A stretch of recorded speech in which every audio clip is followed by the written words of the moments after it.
tu viens de te marier ou bien tu viens d'avoir un enfant, ces documents sont très importants pour vous. L'extrait de naissance et le certificat de mariage.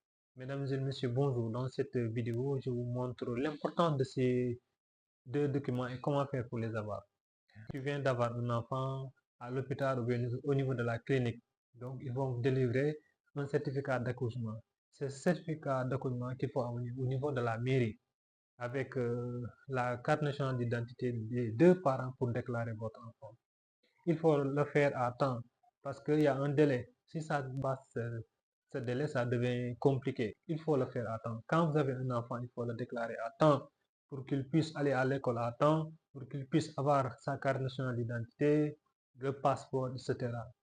L'extrait de naissance est un acte d'état civil très important qu'il ne faut pas négliger.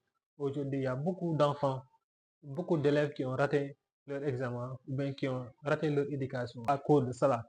Donc, il faut le faire à temps. Il faut aider les enfants, les déclarer pour qu'ils puissent étudier. Le certificat de mariage, c'est un document officiel qui atteste qu'un mariage a été célébré légalement. Donc, ce certificat de mariage aussi, il faut l'avoir à temps. Parce que aussi, si ça dépasse 6 mois, ça devient difficile. Vous êtes obligé d'aller au niveau du tribunal. Il faut essayer de l'avoir à temps. Vous avez un délai de 6 mois. Au-delà de ces 6 mois, vous êtes obligé d'aller au niveau du tribunal et ça va être compliqué. Donc, pour l'avoir, c'est très facile. Après le mariage religieux au niveau de la mosquée, il y a un papier qu'on vous donne.